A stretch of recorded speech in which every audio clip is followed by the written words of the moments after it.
Kahveden.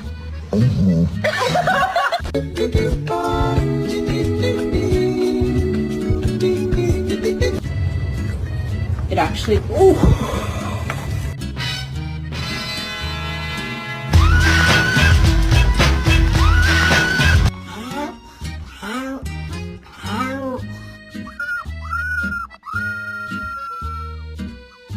Go down this hill with me? All right, let's go. Somebody dog. That's my dog.